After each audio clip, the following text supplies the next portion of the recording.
The revaluation of values. Very important idea in Friedrich Nietzsche. I know that you've thought about a lot. And I wanted to ask you about the revaluation as regards this issue of the cultural versus the physiological. Because on the one hand, everyone, regardless of where they are on the political spectrum, can see there's some sort of malaise with modernity. There's a sense of dissatisfaction or a sense of something missing. And it's very easy to go to Nietzsche's work and say the root of that is physiological. It's drives, it's the decline of life. It's the fact that we've been tamed and coddled and we're averse to pain and we're risk averse and all of these things. But then there's this other element that very much concerns Nietzsche as well, which is the cultural aspect. He who has a why can bear anyhow. The idea that, which I think very much ties in with the revaluation of we need a new set of values, right? And then the question becomes, in what way do values relate to ideas? In what way do they relate to the physiology? And what do you see as the relationship there between the physiological, the idea, and culture, something like that? So this is an awesome question, and it's actually a great opportunity for me to present some new things I've been thinking about working on. I'm going to make videos on this soon, and it's actually in some ways maybe heretical to Nietzsche because it's about dealing with the problem of atheism. And I started to dig into this because obviously I come from like a neuroscience psychology background, as kind of you do yourself. You're big into like your psychology. I've noticed you've been talking about Jung more. And I was looking at recent brain studies, neuroscience. There's actually a lot going on these days in the last 10 years that are very innovative in discussing the mind, discussing genetics. I was various things you're seeing like with the genome revolution. And you see all these studies pop up and they just reveal these interesting things, and then people, maybe you see them on Twitter as like a meme, about like whatever this study says, and then it kind of fades away. But I was looking at some of them that are, and digging into the actual like research and realizing how profound some of them are. So take, for example, this one. In 2015, there was a group of scientists who were studying the psychology of belief, the neuroscience of belief, of faith. And they discovered that they could take magnets, they could use these magnets to electromagnetically stimulate parts of the brain and turn off parts of the brain. I think I've heard of this study. Yeah. And now, just for context, what they did is they stimulated a part of the brain that basically made people stop believing in God, and actually at the same time generated an openness to foreigners. So you would say in the culture war that we're in, these are actually moral values. You could say it's the belief in God, which is a moral value, and openness to foreigners, which is racism or anti-racism, whatever you want to say about this. Now, just to really stress this, magnets are incredibly powerful what they can do with your brain. You can use magnets to stimulate your Broca's area, which is the part that generates speech, and you can suppress it. You can shoot in magnetic waves, suppress it, and for about 3 hours you won't be able to talk. It'll be hilarious. So you can do this to people, you can stimulate their visual cortex, they won't be able to see. You can do their Wernicke's area and they'll be able to talk, but they won't be able to understand anything.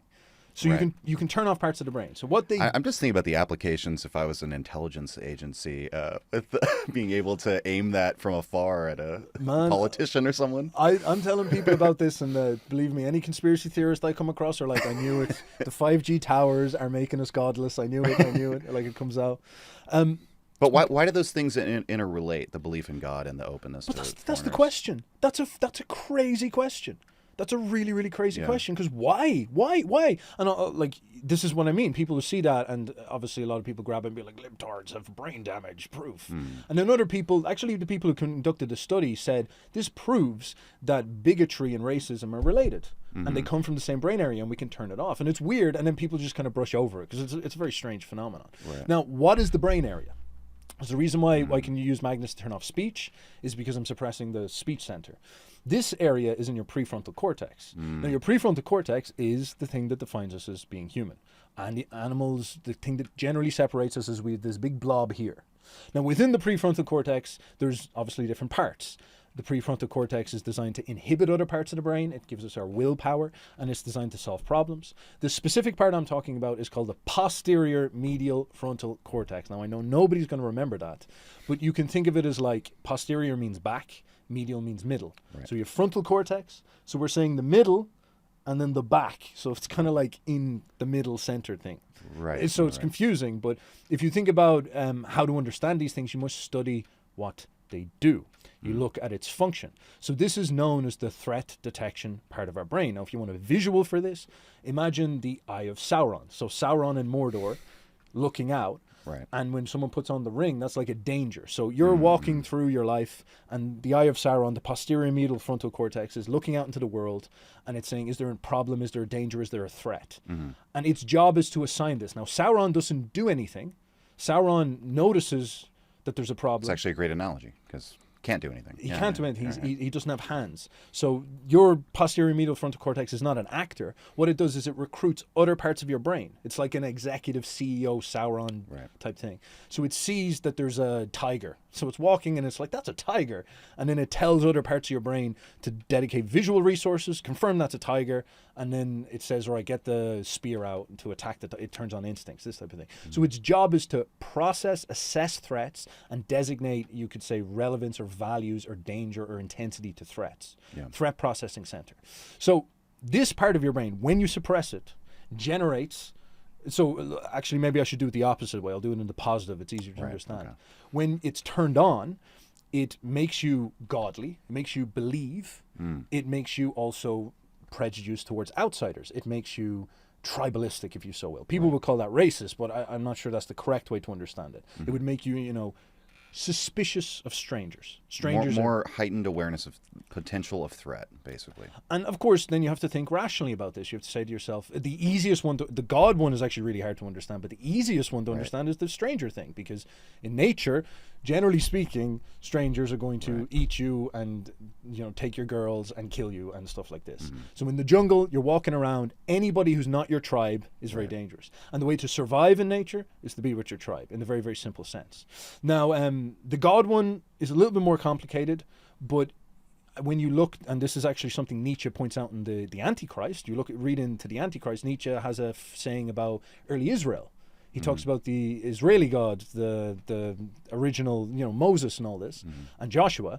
And Nietzsche says the original version of the Jewish God concept was healthy, was strong. Originally, the Jews had a strong nationalistic pagan God, which is very heretical to people who would hear this, But he was a nationalist, and he said, I choose my people, who are you, and I want you to win. And you can go and kill all these people in Jericho. It's fine. There's no moral quandary about that. You can go do that all you want. I think in the book of Joshua, they basically the Hebrews go on a rampage and basically salt the earth everywhere they go. Nothing will ever grow again. Yahweh says, kill the men, kill the women, kill the children, and kill the animals.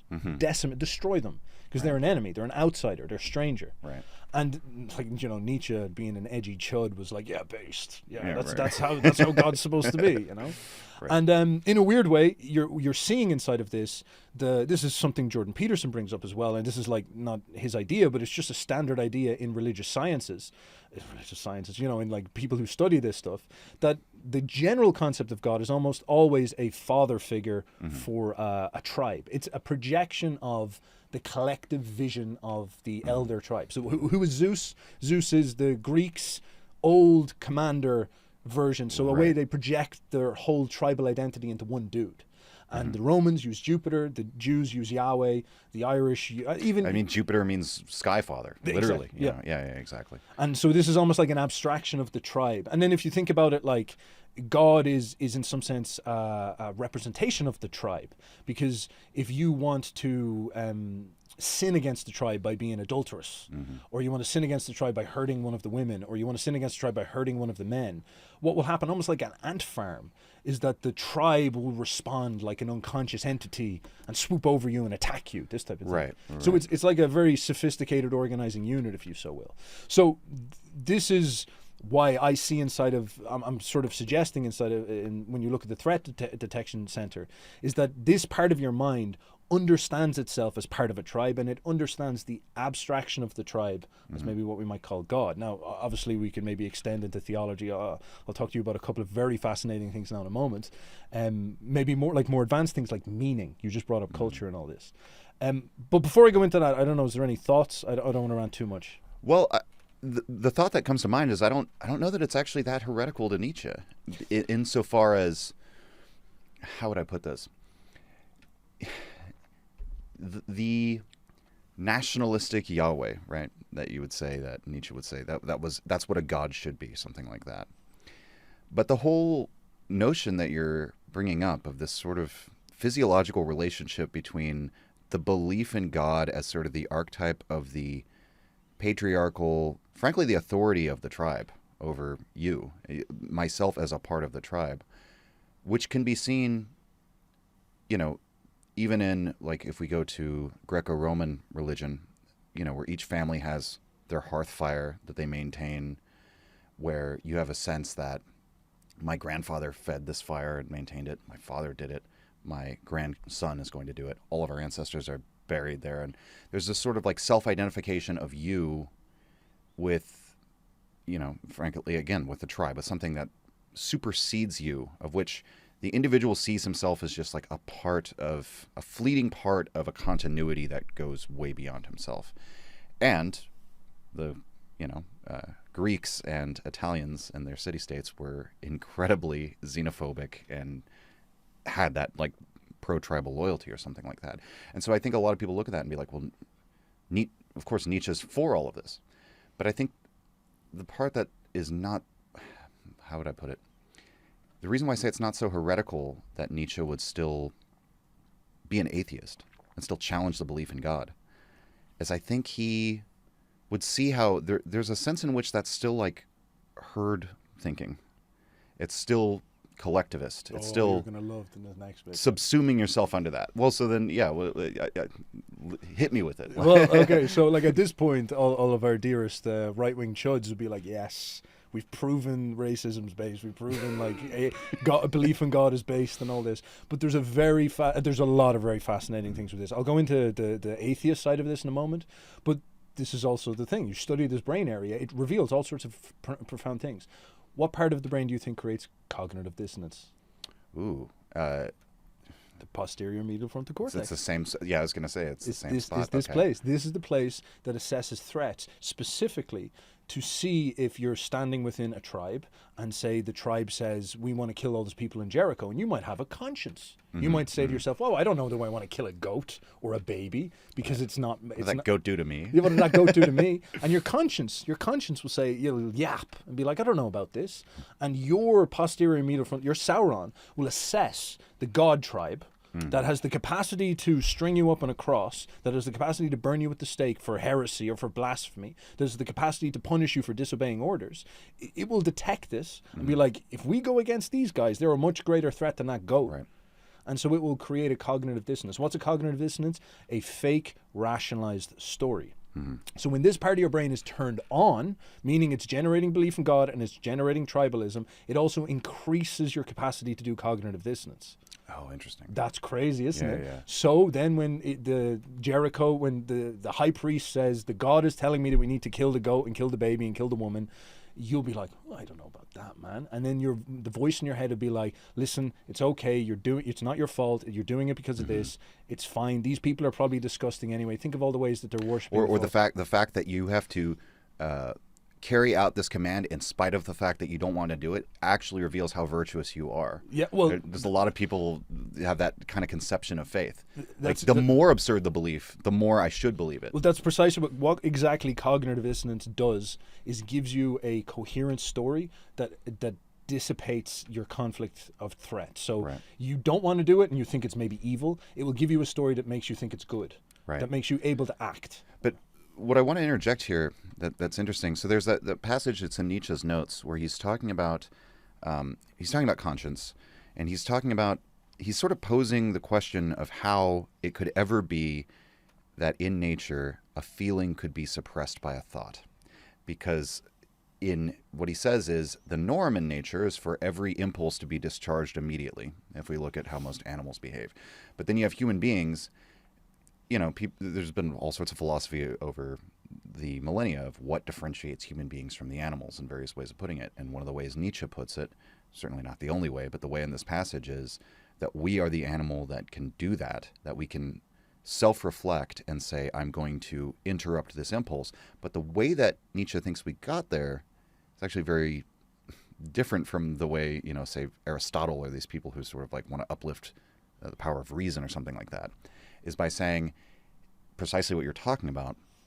If, say, he gives the example of an unchaste woman, and or who wants to be unchaste, right? I'm gonna go cheat on my husband or something, and perhaps at a time like out in the Bronze Age or something, where adultery is a very serious offense, and that what's actually going on with conscience is you're representing to yourself what the community could do to you. Yep.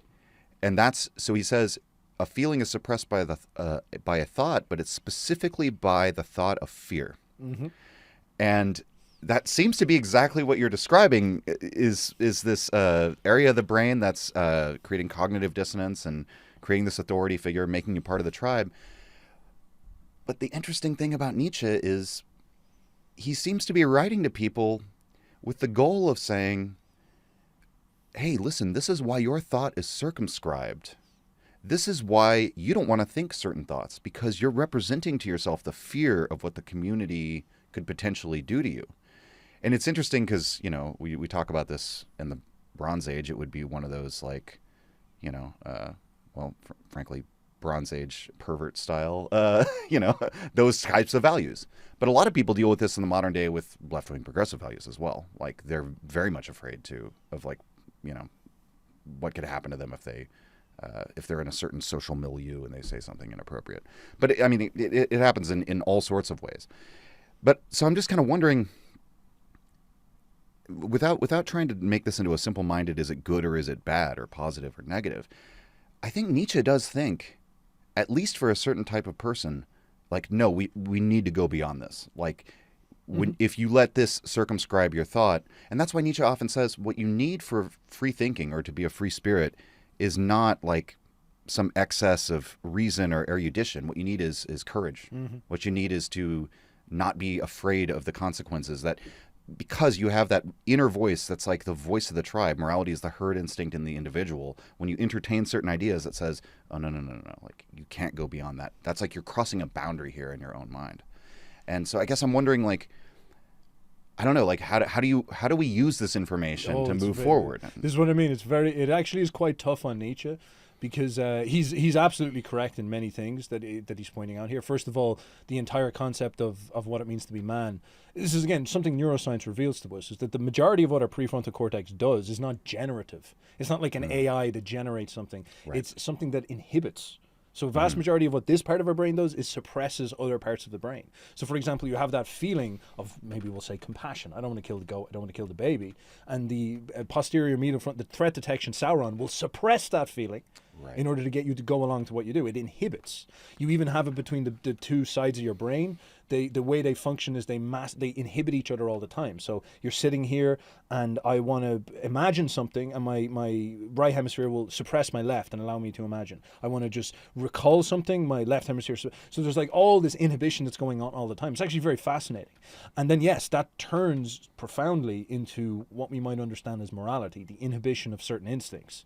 And then, yeah, it seems like all of this stuff is related to tribalism. So it's like, well, it is the herd instinct. But then we have a big problem, because Nietzsche is obviously a big individualist, but he's also someone who's constantly saying, I love life, we must trust life, the values inherent within life.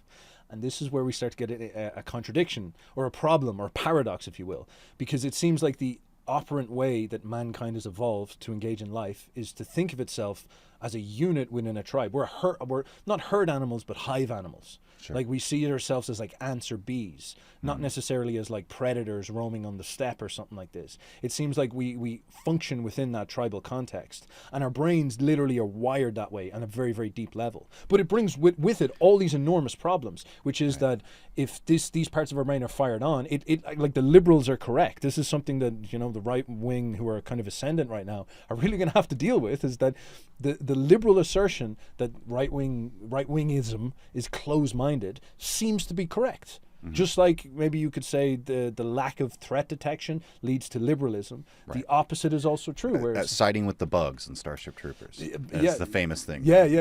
And so that's a really good. I'll go into all this, because I haven't even gone into the idea of what happens when this is all suppressed and this part of the brain. But yeah, like that idea of cognitive dissonance, that is close-mindedness. That is herd thinking. That is refusal to disengage from the tribe. It's fear to disengage from the tribe and go along with what's happening, to assess threats and then just get in line, turn off your brain, operate as like a cold, lack of conscience, sort of a barbarian monster, if you so will. And that's actually mankind's more natural state, if you think about it. And it's why you would look throughout history and see religious movements that would, publicly... It's kind of like the story of Christianity or something like this. The cults, the Romans, the Jews, the Pharisees, they have their little tribe cults that they're aiming for, and Christ shows up as the individual. Again, it's kind of heretical to Nietzsche, but Christ shows up as the free thinker, and they all just organize to crush him, and everyone around him experiences cognitive dissonance. Peter,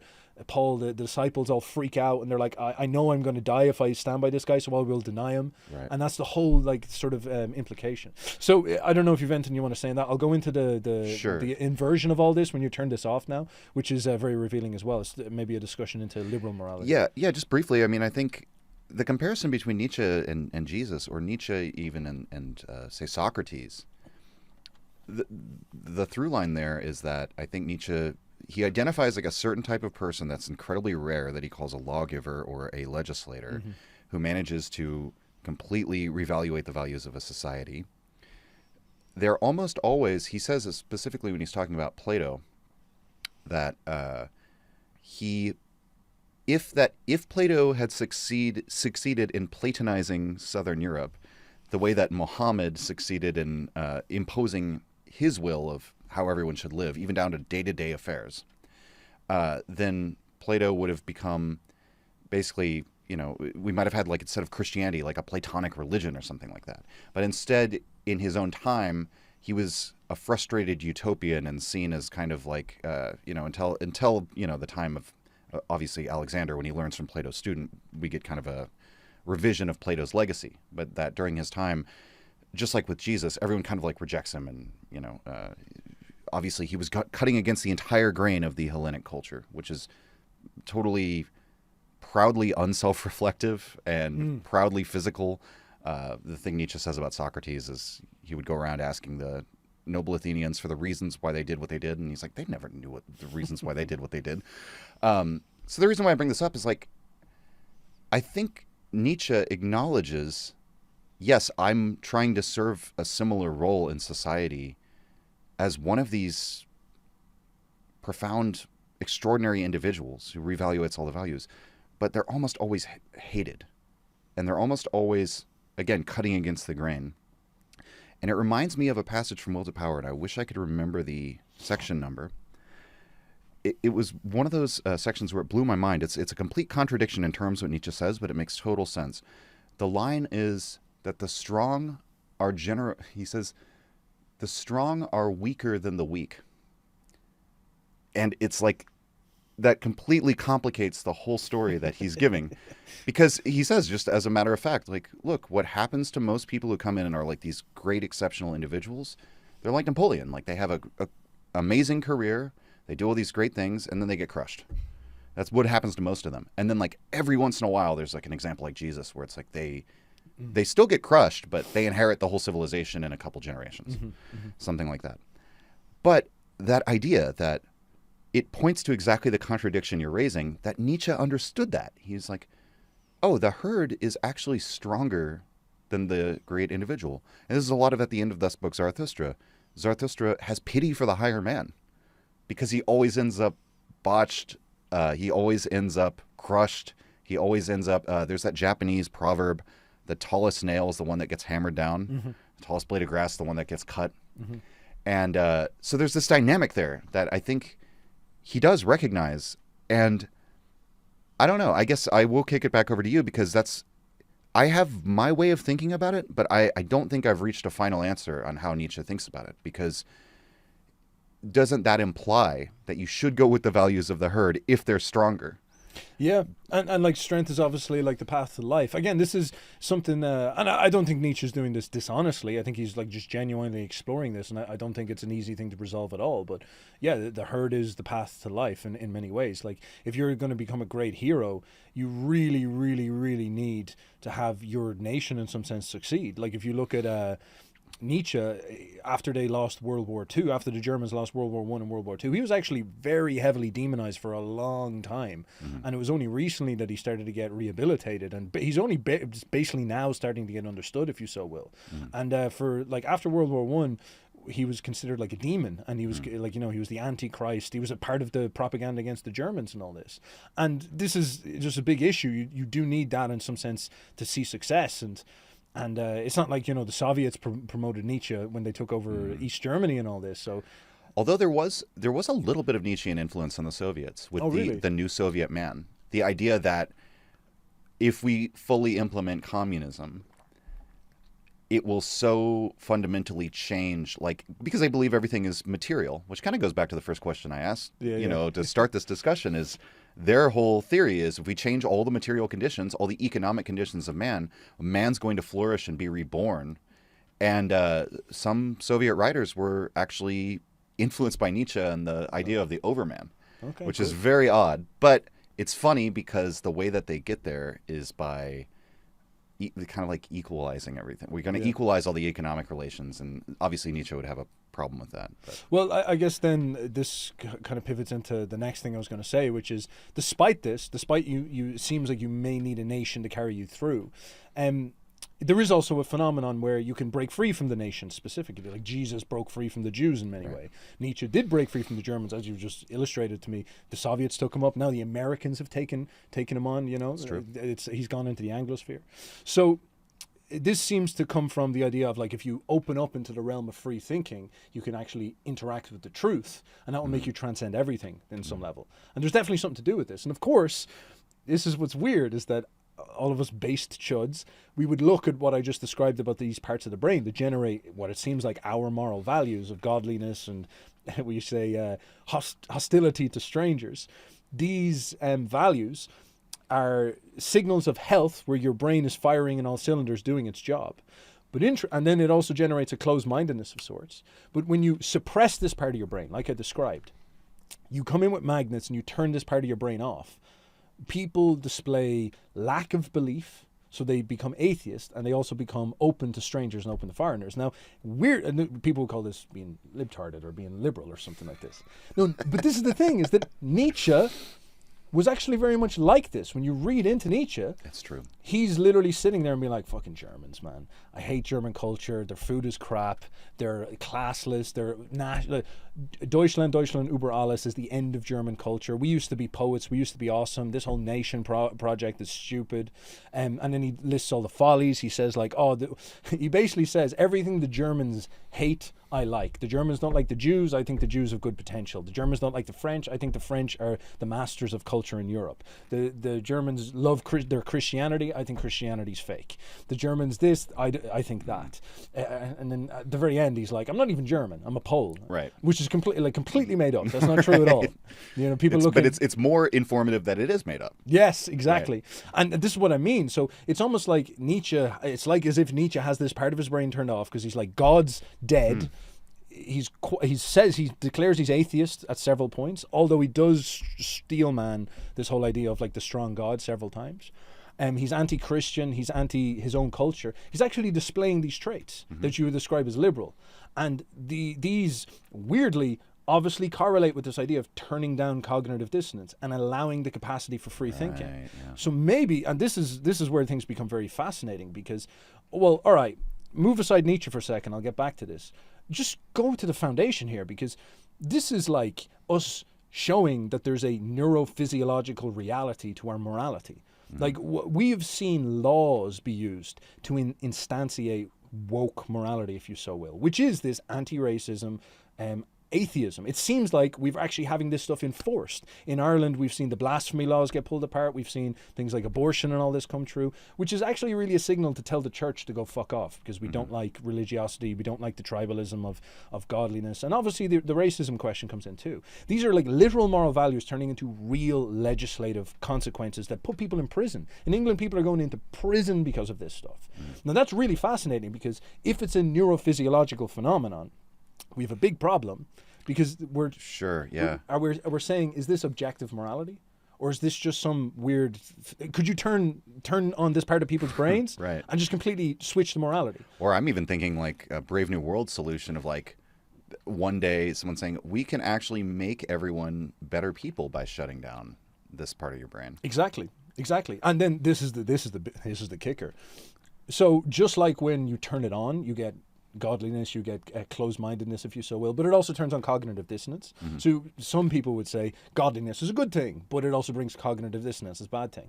Now, with the liberal side of the equation, you suppress this and you get rid of racism, you get rid of bigotry. That's great.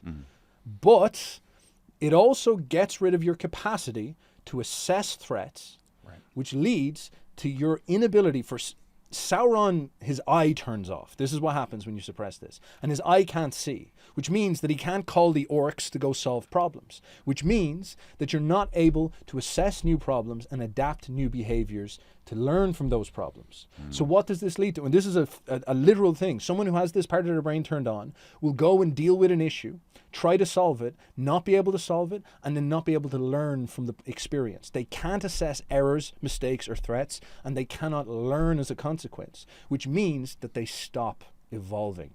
It leads to a static finality in their capacity to deal with things. So what we're getting here is the last man. Right. I was gonna just that was the word right on my lips. Yeah. I was gonna say it's weird because you're almost the way I would summarize what you just said is that the very way that Nietzsche himself likely approached the world may actually describe the last man.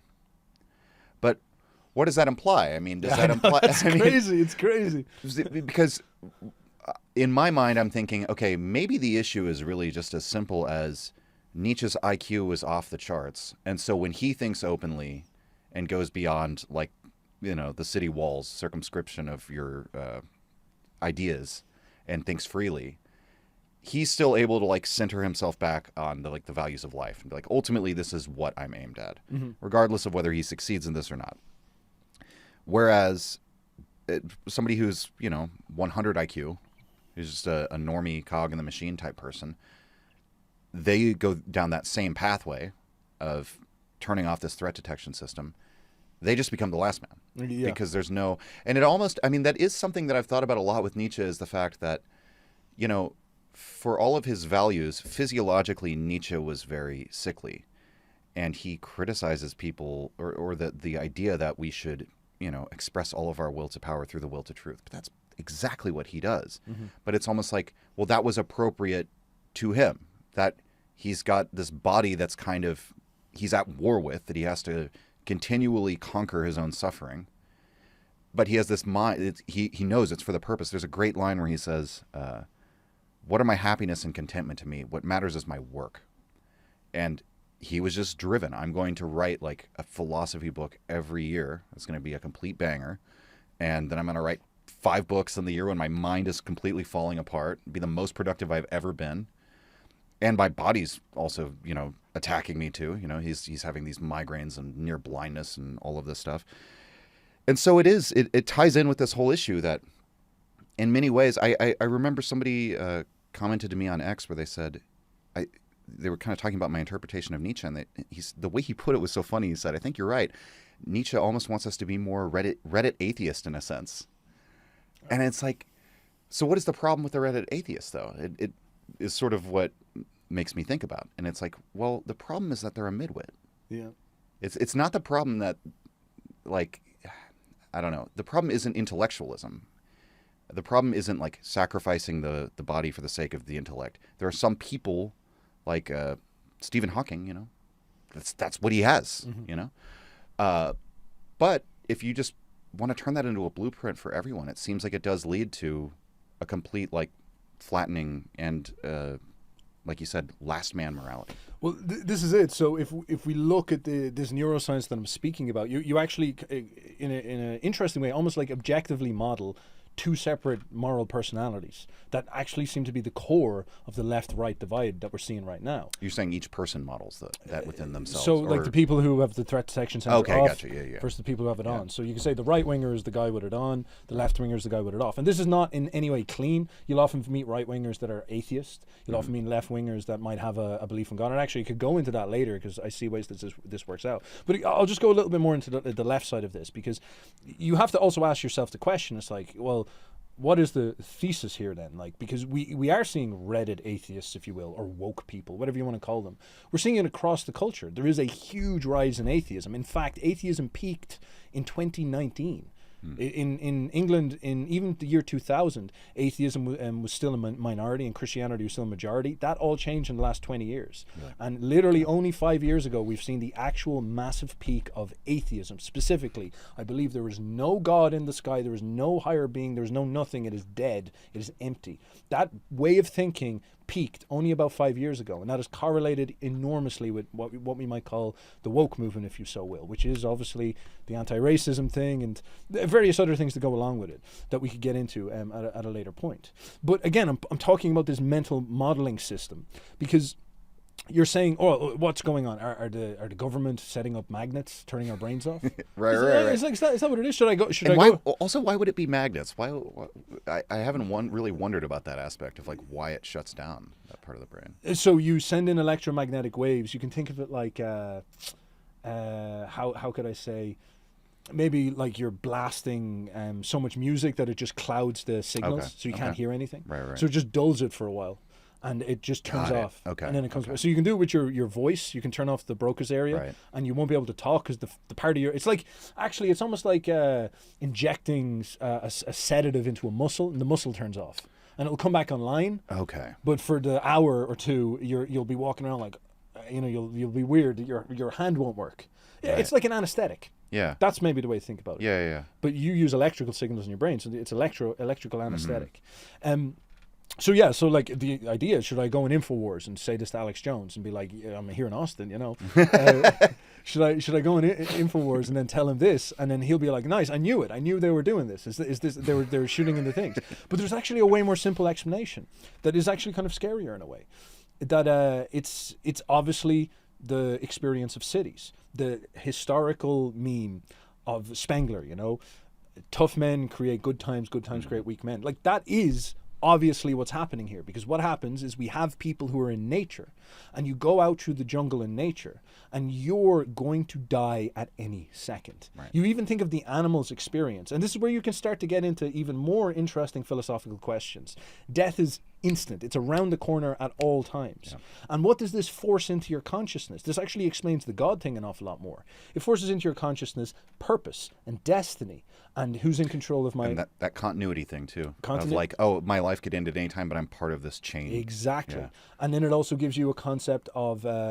is there someone watching over me? All these type of things. Think of it, for example, all gods are always related to destiny. This is a fundamental aspect of godliness. Wotan goes to the bottom of the weird tree because Wotan is scared of getting killed by Fenrir, the god of death, the wolf of death at the end of time. So he goes down into the bottom of the Yggdrasil, the world tree, so he can figure out the runes, so he can recode reality and change his destiny because he's just afraid of dying. Jesus has to face his destiny that has been put down by Yahweh that dictates how he's going to die. All of us get into religion, and this is actually we see this when people experience death experiences, they become more religious because it forces them to ask this question of existential impermanence. You're going to die. I think it's very hard for modern people also to conceive of just how cheap life was in the ancient world. That's so true. And so think about this then, because what happens is in the ancient world, this is not a philosophical question. You could die at any moment. You would see people. You would see children die. You would kill animals with your own hands. You'd probably have to kill a few people just to live, even in the medieval times at all. Incredibly violent wars kick off. Famines come in and just kill half your family. Right. Stuff like this. It's like 1 in 4 kids is dying in childbirth, or like after they're born, like the first weeks. So like yeah, absolutely. So death is ever present, and you're probably standing there like if you make it to like 40, you're like, why me? Like, why am I here? Oh, I remember seeing an analysis of the whole like Roman. I'm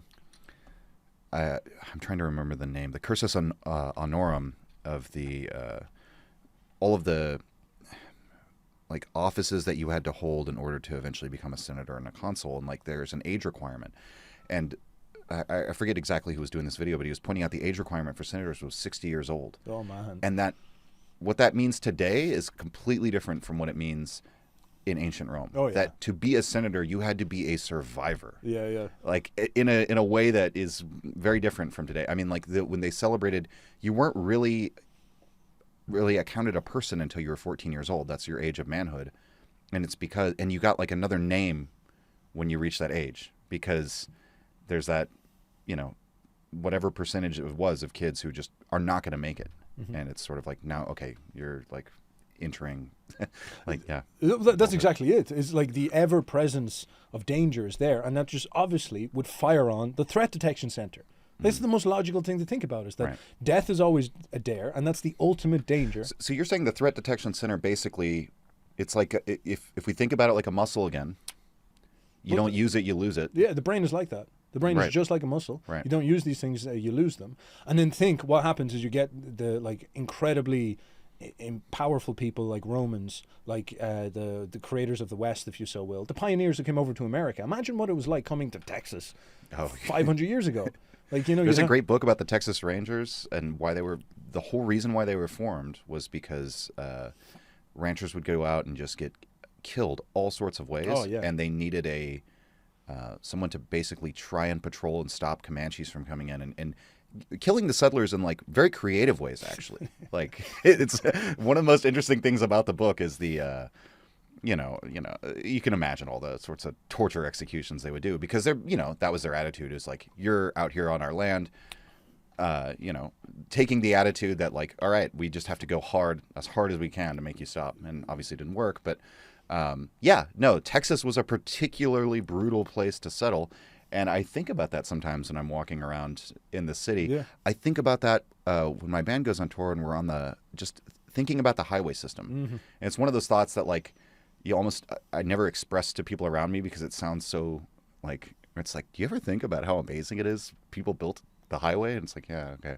But it's like, when I think about like the ruggedness of the land that we're traveling through, and the idea of like moving all this material and men and labor, and like we're going over mountains through like a desert that just lasts hours and hours and hours when you're going 80 miles an hour through it.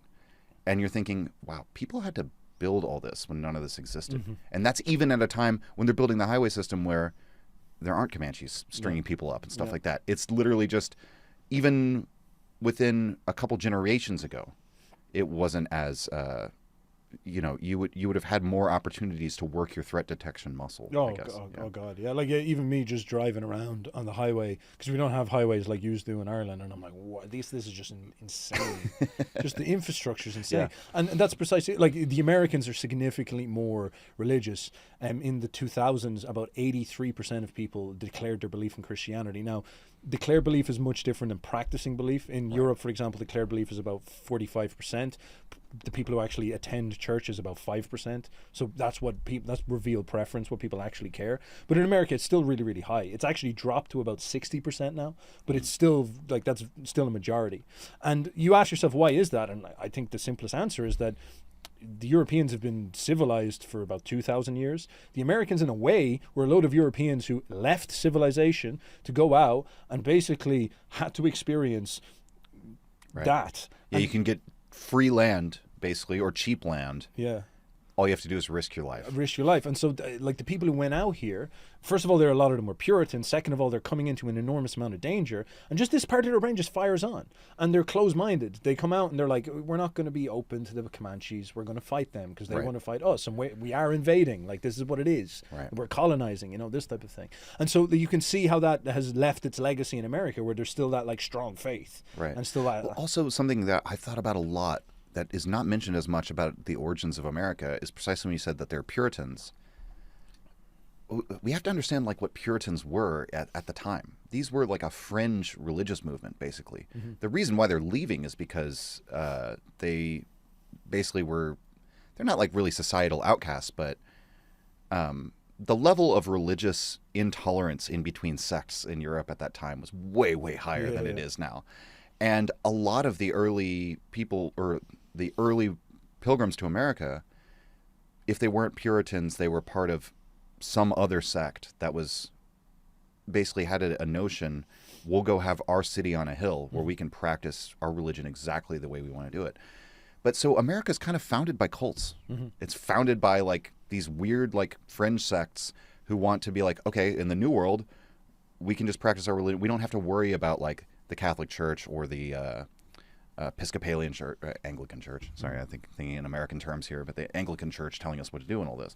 And so that's very fascinating as well. It's like not only are they subjected to the selection pressure, they're also starting out more religious. They're already starting out within this like insular cult-like mindset. Also in the us tribe. Against the world. Like it's a little tribe, Right. which would have all that tribalism like firing on all cylinders, combined with faith on all cylinders, combined with threats, which Right. leads to hyper-religiosity, which is tied to a lot of health as well. Like as we can see, this is again sort of heretical to Nietzsche, because Nietzsche would be like, throw yourself into danger, build your cities on the edge of Mount Vesuvius, and Right. the people who did that in recent around his time or just before his time were like hyper religious maniacs, because that's where all of these things kind of feature their nexus. Right. Yeah. And so this is like the origin of civilization. You've heard this story before. The Romans, to take this out of a Christian context, the pagan Romans, stern belief in Mars as our god of power and Zeus, Jupiter is guiding us, this type of thing.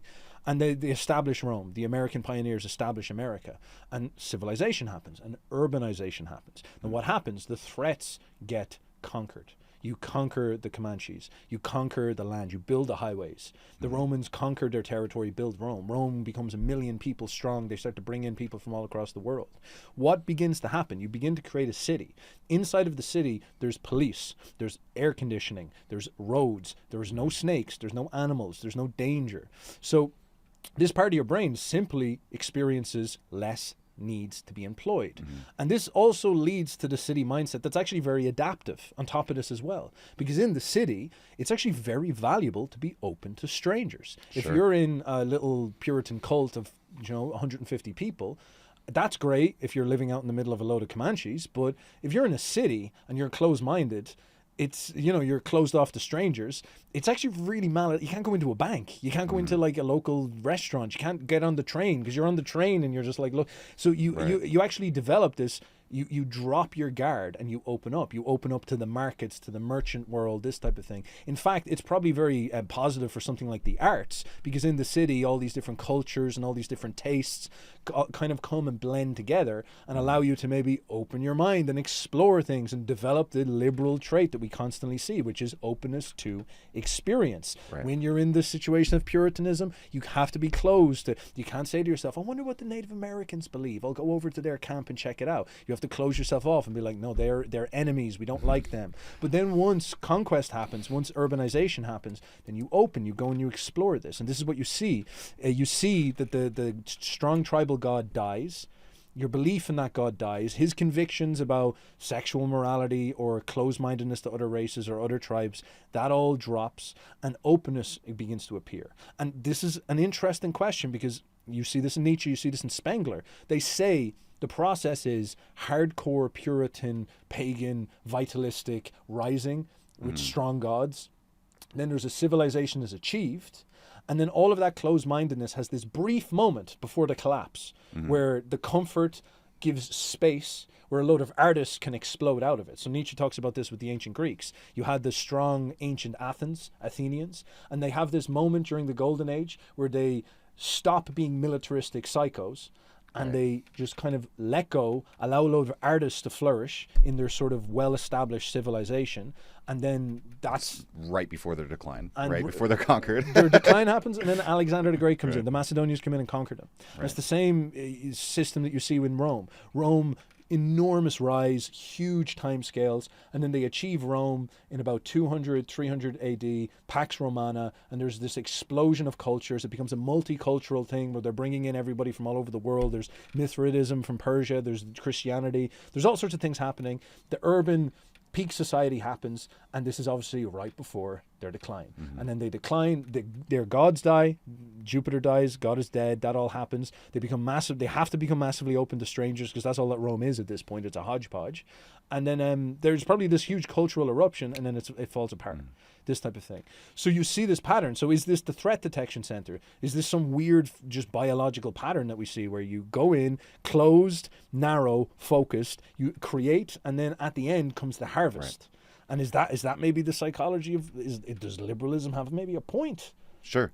Well, and I would agree. I think that is the level of analysis that Nietzsche often is. He's thinking on that level. He's thinking on the level of great politics, not timely politics or partisan politics, of how can I legislate values that will, apprehend over the minds of men 2,000 years from now. And if some empires have to rise and fall, what's it to me, right? I'm here living my life. I'm fated to experience whatever I'm going to have to experience according to where I am born into the point in the cycle. And so that's just sort of what it is. And what you can do, what he could do as a philosopher is try and legislate values. So we could kind of table the issue of whether or not, the interaction between strength and the herd, we might say, or like whether the strength is found in the individual or whether there is strength to the herd and the collective morality or something like that. But this does make me think of circling back to kind of the original question. What is the relation of this to culture and to meaning? Because, or to ideas? Is there an idea? Is there any possibility, looking at this cycle of saying, okay, we're aware of this situation now. We're aware that whether or not we believe certain things has a physiological root that probably has to do with long generations of being removed from having threats around us. But are you going to jumpstart that with an idea to be like, okay, we got to get maybe, and I was thinking about this. I wrote this down. I was like, centrism? I'm like, maybe the answer is threat detection centrism. Not being so, so closed-minded that you just throw yourself into old traditional beliefs and you're just like, I'm not going to think about anything else. I'm just going back to the way things were, versus complete lack of any ability to establish any boundaries at all, which is suicidal. So you have one that you basically, the first answer, the right-wing answer is stupid, and the second answer is crazy, the left-wing answer. And then so it's like, is there a sane, smart median between them? But then the question becomes, how do we get there? Are you going to be able to get people there with an idea or with an argument or with some sort of cultural production? Or does there need to be some sort of physiological basis for it? I don't know. What are your thoughts on These are actually really difficult questions, which are, I think, where the rubber hits the road. This is what you need to ask. One thing that I've thought about quite a lot is to do with nihilism. I'm not sure, nihilism and meaning and culture and big ideas. I'm just not sure how much we can escape physiology with this. So I'll try to present this in various different ways. But if you look at the left, the version of the liberals or the left I'm describing, I'm talking about actually more like a last man. Or I'm saying what happens is the threat detection center turns off. You can't assess threats anymore in the city, and so you sort of devolve into this amorphous entity that no longer adapts to an environment. Mm-hmm. This is actually what it is. It's because you can't assess problems, you cannot adapt to an environment. Because your environment is safe, you almost end up in the mouse utopia, where you become a dodo, you lose your ability to understand anything, and you just sort of exist, eat food, experience, be open to experiences, and then just cessate. You just die out. Mm. It's like an end game of evolution. So it's the arrival of the end game. But you'll notice that I'm leaving out the dominant idea of what we might call the left, which is progressivism. Mm-hmm. They say we're going towards the future. Yeah. And I think there's actually a big thing here, because what you see inside of the left is huge amounts of motivation. What I'm describing, it describes a large amount of the left, right, but not all of the left. And in fact, what I'm describing about the last man describes a large amount of the right. If you look at people who criticize the right, they'd be like the white picket fence man, 2.5 kids. That's the last man. That's the kind of what was the big meme a while ago? They're complaining about, people call them conservatards, they just have no horizon of greatness at all. The Ned Flanders. They just want to persist. Mm-hmm. And it's almost like all of those are in some sense grouped in the same thing. They just want to have their comforts and they don't have to deal with problems, and that's their motivation for their political complaints, if you so will. But then there's the progressivist left, like the Marxist left. The Marxist left aren't necessarily entirely comfort driven. I'm sure there's a huge part of this psychology in them. Maybe it's in the anti-work people or something. Yeah, But, that would be but traditional Marxists, I think, would be very, like in the Soviet Union, if you said you were anti-work, what do you think Stalin would have to say about that? Yeah, and like if you were like, oh, I want to experiment with homosexuality or openness to things, Stalin would be like, there's a gulag right down the road, man. Right. You go to that. We're here to do a job, and what is it? Take over the world. So what this progressivism seems to do is it proposes, like you said with Nietzsche, grand politics, grand ideas, super ideas. It's true. And this seems to be something that's capable of arousing energy out of a very, very, if you could say, down-going people in that sort of urban state. It seems like at the end stage, that type of thing becomes possible in a way that it's not before. So when you're where does that come from? That agitation towards this? Because, like, why would it be that there's this energy in Marxism or whatever that's like erupting out of otherwise last man values society? Yeah. So I actually think Nietzsche's the slave sentiments, the slave morality, is actually maybe a virtue in this situation. Because if you're in the urban state and you're downgoing, you're possessed by maybe envy, you're possessed by a franticness, you're possessed by a sort of, you feel the disease around you, and you're like an animal trapped in a cage that wants to escape. And this is actually the last energy you're getting before you die. It's like you're agitating in your hospital bed. But weirdly, this is not like a weak energy. This is a very strong energy that you could use as a last hurrah, if you so will. And maybe that's what we're talking about, is that like as we get into this final stage, there's this weird opportunity where you can actually do really dramatic revolutions. For example, as Rome was going through its God is dead thing, it had the Christian Revolution, which was enormous, a huge civilizational cycle. So there's two angles you can look at it. Maybe barbarians with their threat detection center, right-wing barbarians with their threat detection center on, come in, and they'd be like the Goths in Rome. And maybe within the culture, you could have a progressive ideological super revolution that will energize people, because the Christians came in and they actually were very upwards going and very energetic and had like a lot of traits that were breaking from the Roman traits, if you so will. So you see these two forces come out of each side as well in its own way. So maybe that's an answer. And to wrap this all into the kind of question, when you see this threat detection center get turned off, the specific way that one of the ways that they assessed people's religious belief was asking them about death and meaning and purpose. And they would ask them, they would suppress this part of their brain, and they would ask them, what's your opinion on foreigners? And they'd be much more positive. Then they'd ask them about death. They'd say, what do you think about death? And people wouldn't clutch to they wouldn't clutch to big ideas about heaven. They wouldn't clutch to big ideas about rapture and about saviors. They wouldn't do that anymore. And the reason probably is because death is not a threat. When you experience threat detection center suppression, you can't assess danger. You can't assess death as a threat. Now, that's when it's getting turned off. But when you live in a urban society, death acts like that. To you and me, death is not to some guy living as the pioneer in Texas, death is tomorrow. Death could be in 20 minutes. So it's there, it's standing in front. The Grim Reaper's there. But to us, death is 80 years away. I think that's why COVID messed everyone's heads up. Yeah. Because it was the first time they ever felt like there was a threat around them. Yeah, that was a present threat. Exactly, yeah. And you noticed all these things like cognitive dissonance and tribalism kick on during COVID. Yeah. Really strongly. Yeah, extremely strongly and extremely severely. And in the left as well. On both sides, yeah. And I've noticed like the right has gotten far more panache since that time, because they felt threatened by the left. The left felt threatened by the disease. And it was just like all that kicked on. Well, and just to bring to this idea, to close this idea, the assessment in the urban atheist situation of death, of existential dread, is how are you going to die? The pioneer would imagine, well, the Comanches will string me up and pull my guts out while I'm still alive, and I'll scream, and then they'll rape my wife in front of me and then burn her body or something like this. Like, that's pretty scary, and that could happen tomorrow. So you're doing everything you can to secure your reality. You're like, God, please, for the love of God, help me and make sure I don't die this way, and at least give me children, so if I die, there's a meaning to it. Right. Whereas to us, it's like, in 80 years' time, we'll go into the hospital with some metabolic disease like diabetes or something, and they'll give us a load of painkillers, and it will just kind of like float. In fact, it's the euthanasia machine in Canada. And you might even, there's so many people now, I mean, myself included, who don't have kids and aren't planning on having kids.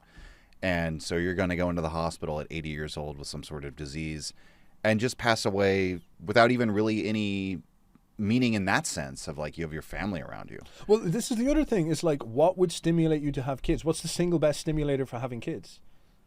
This is a big debate, but it's actually very straightforward. Gaza and Israel have some of the highest birth rates in the world. Why? Because they're in war. Right. And against another race tribe. Interesting. Wow. And it's like, if you have your threat detection center on, you're saying, God, how do I survive? And God says, have a couple of babies. Right. That will photocopy you a few times. I'm not even sure I can help save you from the Comanches. Just make sure there's like a variety of you. You'll be fine. Which is very fascinating because people often present it as if what we need to get people to have higher rates of marriage and family formation is like some sort of taxes. Yeah, a tax cut or I mean, and it's funny because that was traditionally kind of like a left-wing idea, and Trump is proposing that now, saying like we need to like have some sort of incentive to have kids, which in my opinion, that never works out. You can look at the example of Romania and how that ended. It was you're completely correct. It is in South Korea, I believe you might get $10,000 for each kid you have. One of the lowest birth rates in the world. Right. Hungary, same thing. They have tax incentives. They had the same tax incentives that the Nazis had, which was like one kid, 25% less tax, 4 kids, zero tax. Right. Just doesn't work. Well, and this is the thing that people are bringing up because oftentimes people will say, oh, it's because we're woke that people don't want to have kids. But then they'll look at like falling birth rates in like Hungary and like, all of these countries that are non-Western or are just not, they're not running the same ideological software as us. But if what we're talking about is correct, that this is just a function of city life and of civilization, then that's exactly what you would expect to see, that it has nothing to do with their ideology. But then that kind of brings us back to the issue of, like, how does ideology work in this? And so then you raise the issue of, like harnessing nihilistic sort of energy. Well, it's almost like what, to is it the energy to attack the existing power structure or something like that that's being harnessed? That's a really good question. It is actually an unbelievably difficult question. But like, again, to just wrap all this stuff up, you have, I've been trying to wrap this up for 20 minutes, apologies. But you have, you have the idea that in 80 years I'll die. And the way I'm going to die is not going to be, like Leonidas in the 300 would say, I'm 60. I'm going to die now in an enormous amount of pain, and that's going to give me a destiny. I probably have my kids at home, and this is how I leave a legacy. So I'm not afraid to die for the tribe, because the tribe will preserve my legacy, and the gods will remember me, this type of thing. Jesus, I am going to die now at 33, because God is going to preserve my legacy. I don't even have kids, and he's going to do it. So there is this concept of like, you can take a painful death if it gives you meaning, a good death, this type of thing. But to us atheists, or to people in our age in the urban society who don't believe, there is no justification for any of that. So people don't pursue a glorious death that's worth something. They're like, look, I'll just exist. My purpose in life is to exist in this city, to explore all the different flavors. I'll try that type of chocolate. I'll try that spice. I'll try that food. I'll try that sexual experience. I'll try this. I'll try this sound. I'll explore this. Openness to experience. And then that shopping market experience will end in about 60 years. And then I'll go into the euthanasia machine, take a load of painkillers, and then just like drift off into the abyss. Right. And so it's kind of like if you want to describe nihilism in a word, that's in a weird way, that's what it's like. It's like this belief that there is no purpose, there is no future, there's nothing to do with any of this stuff. So first of all, that impulse in the end stage of a civilization is enormous. And it's like, I think this is what Nietzsche was describing. How do you overcome that? That's really difficult to overcome. I think it's what you're pointing at, and I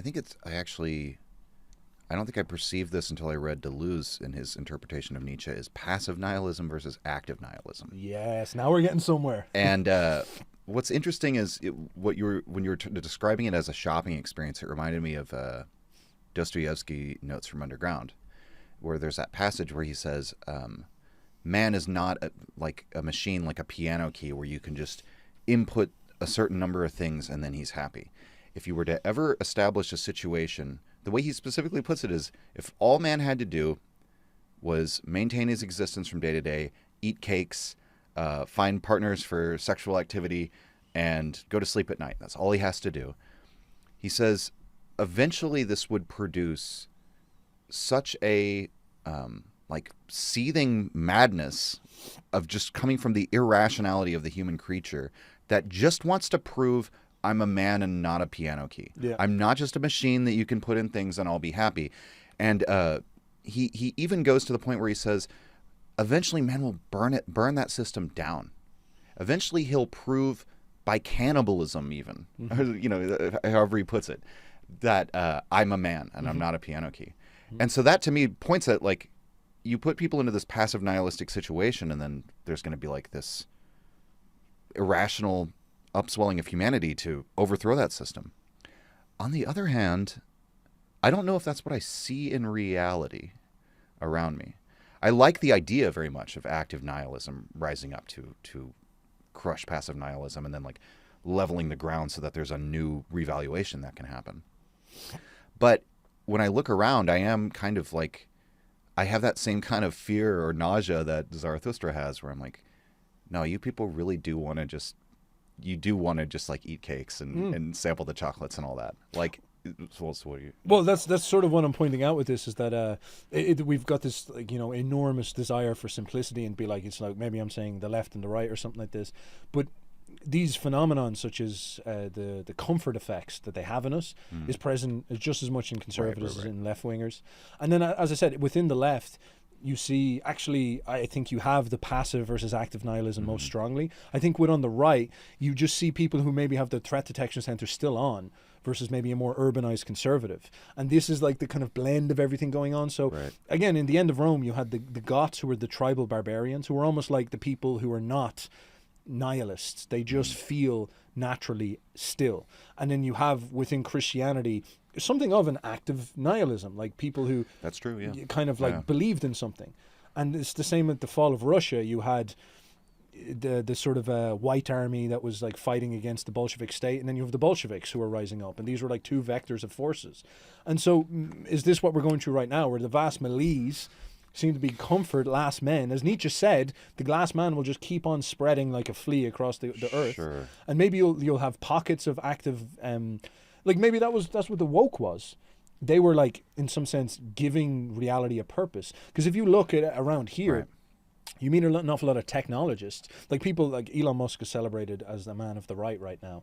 But like Musk is clearly a woke, technological, progressive futurist who values openness. Right. He's not he doesn't have that Christian God-like tribal thing going on in his head. No, not at all. Yeah. Like the dude is like got IVF children. He's going to drill Neuralink into people's brains and shoot rockets into outer space. And it's like, what is his ideology? It's technological acceleration. Now, what is that? That's actually like active nihilism. If you understand what technological acceleration is, which is a big meme in the tech futurist sphere, who have taken over the right in many ways, the whole purpose there is to say that Christianity's not going to save us, God's not going to save us, nothing's going to save us. What we need to do, we live in a downgoing, pessimistic world. The only thing that will save us is if we take control of the situation, build technology, and redeem man. It's like a version of Christianity where we redeem man by ascending into the technological utopia of the future. But so there's something that bothers me about this, though, because when you compare all that to the Goths and the Christians in ancient Rome, the Goths are still the people, active with their threat detection system going, and the active nihilists are the Christians. Well, the polity in which Christianity is created is completely conquered and subsumed to the Gothic civilization, and the Christians, they inherit all of Europe, but it's like that's like a change in the values that, eventually you have Clovis and all these like Frankish kings and everything, like sort of adopting Christianity. And it's very interesting. They have like kind of a barbarian spin on it, especially at the beginning. But, eventually, what's the next time that you have a European empire, the Holy Roman Empire, and it's, Christian in its foundation. But those people founding the Holy Roman Empire are not the active nihilists who came up with that revaluation. Those people are all got enslaved, killed, massacred, dispersed. Who knows what happened to many of them. But I guess what I'm saying, so if we put ourselves in that situation in the modern day and say, well, our way out of our declining society is to be like active nihilists. We're going to like we're going to agitate this energy. We're going to push for something new. We're going to destroy the old values. We're going to look for a new salvation. And maybe we do that and we create a revaluation of values.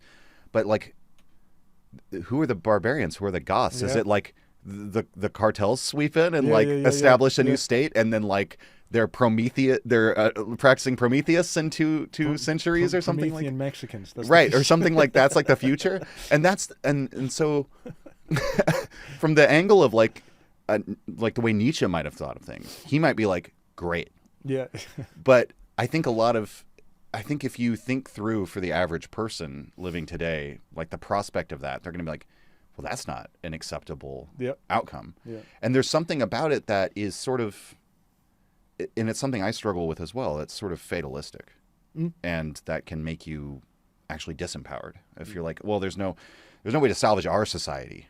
Like we have to aim at the next one or something like that. I mean, how do you think about these issues? These are really, really tough because again, I'm very much on page with this. It's like what you say here in America. Like, yes, say Musk seizes the government and builds like rocket ships and Neuralink and all this, and then like is it going to turn into a thing where America is say the cartels form some type of counter fight or something like this and take over the confederation of so like is it like, are you digging your grave and then building all these toys to hand off to someone else, which is sort of like what Rome did. Rome built its massive state, and the end point of the Roman state was to hand it over to actually an awful lot of its ex-slaves. That's basically what it was.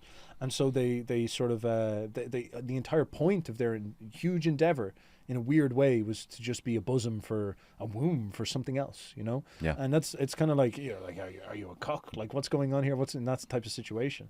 So these are really interesting questions. I guess the problem we have is that it's in no way defined what exactly the active nihilism is, or maybe I should frame it in a different way, because active nihilism wraps in this idea of nihilism. We're in a state where during the urban era of comfort, we're completely liberated from the danger of threats, and so we actually have maybe a bit of authority over our psychology, and we do have some level of agitation, and what we're looking for is a big goal, a big idea, and that's actually very up in the air. And it's interesting how people get pulled down into these automatic psychological processes from our neurology, which gives them morality. They mandate morality based on, are you slightly more inclined towards liberalism or rightism? And no one can then assess and grab onto a big idea as a consequence. So we're very much trapped, and we'll be trapped in these civilizational cycles till we break free from that. And maybe what we need to say to ourselves is like, all right, is the intellectual job of the philosophers to establish a body of knowledge, a way of thinking that's fully conscious of all these things, that's morally conscious, which is what Nietzsche was asking for, which is a very libtarded idea, like go against instincts and become aware of all this, because it would persuade people like Musk, and would persuade people like maybe even people in governance, and this would it be persuasive to people on the left and the right who are intelligent, who would come in contact with these ideas and be like, wow, we're like trapped in this civilizational process, and maybe we need to and like the whole woke thing was maybe just an instinctive set of neurological phenomenon going on. Now the right-wing backlash is just the threat detection center coming back online. And is there a way that we can actually gloss a little bit over this and think about ideals? Because I think there are objective ideals in history. I'll give you an example. This is another video I have to make. I've done one video on this before, but I'll try to do a better one. Is there a way that you can look throughout history and say to yourself that there was high points, there was objective moments where things actually were very good, that we broke through with something? So Nietzsche would declare that it was the tragic age of the Greeks, the Hellenic Greeks. You come to the Golden Age. We spoke about this before. I think we were talking to, I think it was Lev, but we were, this idea, that you see in Greek culture that they break mentally a paradigm and go from being almost like 2D resolution art and statues into three-dimensional. So something happened mentally there. That was a huge step forward. The Renaissance is the same thing. People hear about the meme of Golden Age of Greece and the Renaissance, but they were real phenomenons. There was actually a Golden Age. There was a peaking moment there. So is it possible for us to say, if that's happened twice, It should logically mean there's a third time it can happen. There's a criteria for all of this that I speak about in other places, about how all this like weird centrality of the human body, the humanism comes out of it.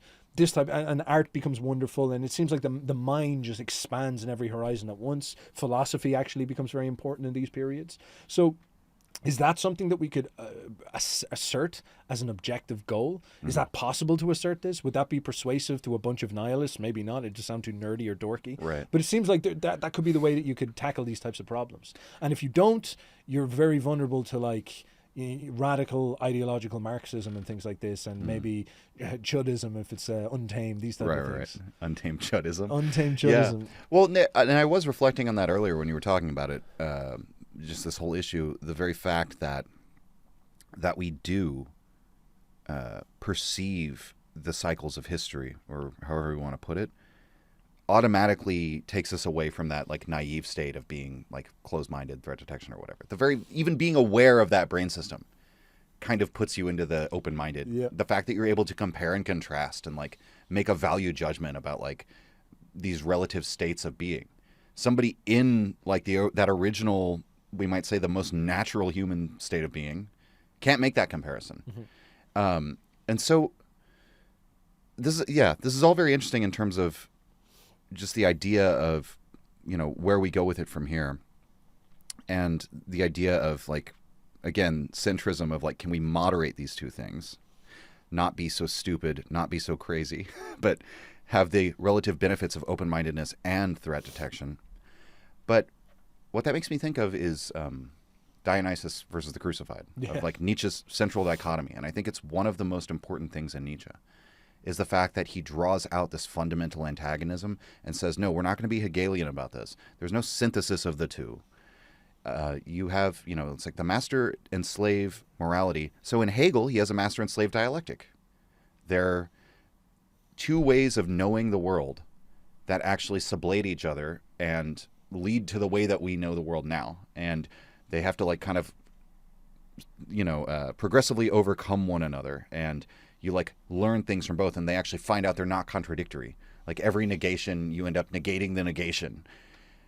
Nietzsche, in his master and slave morality, that's a direct rebuke to Hegel of saying, no, this is a dichotomous, true difference. And it is like when I say naive, to refer to somebody within this sort of primordial state, like we would say that's the original state of human beings, right? Is to have a well-developed eye of Sauron. That would be like the natural thing, so to speak. Very much maps onto Nietzsche's master morality, that he calls them innocent barbarians. Or it's innocent barbarism. Exactly. And then you have Christianity, the slave revolt in morality, which Nietzsche says it's anti-life, it's anti-nature, it's all of these things. Sorry, go on. Finish. Well, just to finish, though, one of the things that I've noticed, though, about Nietzsche that's sort of an undercurrent that I've had to like tease out over the years, the value of Christianity is that it made us self-conscious in a profound way. It did this, again, the way that we become like rational beings is through fear of punishment. And similarly with Christianity, the way that we become self-conscious is through guilt, which is like turning your cruelty into yourself. And yet, I mean, at least speaking for myself, I think self-consciousness is a wonderful development. It's that's the very basis on which we can compare these states of mind and like then have the power to make a determination about them and make an evaluation of like, okay, which is higher than the other? What are the pros and cons? Is there a way to meld them or something like this? But then there's like sort of that snag that always brings me back is like, okay, but at the end of the day, these are like mutually exclusive ideas. And that's sort of like the challenge or the gauntlet that Nietzsche throws down is like, can you, as a modern person who holds both of these within yourself, acknowledge that they are mutually antagonistic? And like, what's that one phrase where he says, Nietzsche says something, I'll just paraphrase him, where he says that the will to mediate between opposite ideas is itself like a form. He says it indicates the thinker is mediocre if they want to mediate. And so there's that eternal problem. It's like you can't mediate between these. And René Girard, who's a Christian philosopher, completely has totally different valuations from Nietzsche, he writes an essay called Dionysus and the Crucified and says, no, Nietzsche's right. This is incompatible. I'm on the side of Christ, obviously. But so is there, I don't know, like, is the answer mediation, or is there something like other than that? Like, when I'm talking about, like, is there some sort of centrism between these two states of mind? Am I just falling victim to the same thing of like, okay, there's got to be a way out. There's got to be some way, like, through the Euthyphro dilemma of this, you know? Yeah. Or is there a third option? Is there, you know, how do you think about this? It's a very difficult question. I actually follow along with the Jung idea on this, which is very similar to Nietzsche. Nietzsche constantly is trying to seduce you back to the innocent barbarism of denying consciousness and understanding why consciousness is not valued, because the general trend of philosophy was to highly value consciousness as the most important thing, to become aware. The more conscious you are, the more philosophical you are, the better of a philosopher you are. And Nietzsche is an innovator because he turns around and says there's like way less value in consciousness than we make it out of. Many of the people who blasted forward paradigms were not necessarily conscious in the way we think of it. And the founders of all of our civilizations were not, like the founders of our republics were not like a load of Socrates who just showed up one day and saw a nice little rock and said, let's build a city as rational individuals. They were monsters, barbaric monsters who came in and conquered and secured a territory. They were innocent barbarians, as we said, with threat detection centers fired on. And consciousness only arises at the end, often in a period of decline. These types of things. These are all brutal takes on consciousness, brutal takes, but they are correct. It definitely seems to be the sort of phenomenon that we see. Nonetheless, like as we would say, Nietzsche himself indulged massively in consciousness. He liked consciousness, and many of his value systems show him to be a libtard. He was an atheist, anti-race, traitor to his people type thing, because it allowed him to think freely. And in some sense, he liked being able to step back and dance with ideas and be conscious in this type of thing. Just a brief interjection. You could make a good argument that like the Kalergi plan or whatever is like a very Nietzschean idea. Oh, Kalergi was a huge student of Nietzsche. Huge student of Nietzsche. Kalergi's works are like really misunderstood. That guy was not stupid. Like he talks about this. He actually talks about many of these phenomenon as well. And yeah, he loved Nietzsche. He was like trying to fulfill a Nietzschean vision of the future and everything. Right. Like he calls Nietzsche the only pagan philosopher in the last 2,000 years in Europe. And he says like all the rest of them were Christian or you could say Semitic is what he used, in the sense that they were like entertaining why consciousness is valuable. Nietzsche was coming back and being like paganism, or more importantly instincts, threat detection is valuable and it's the source of civilization. But the thing is that this awareness is valuable to us. And so consciousness is something that, like, me and you value it. If you told me, oh, Steph, you could have the based chud right-wing empire tomorrow, you just have to give up your consciousness. It's like, that's pretty, you'd pause. You'd be like, whoa, is that what the prophecy of the chud leads to? Like, is that really what I want? Because people like being able to think. There is that, as you said, like you look in Christianity, if it gave us the ability to have a conscience, we can't just dismiss it as not valuable. Another heretical idea to Nietzsche, but that's something to consider.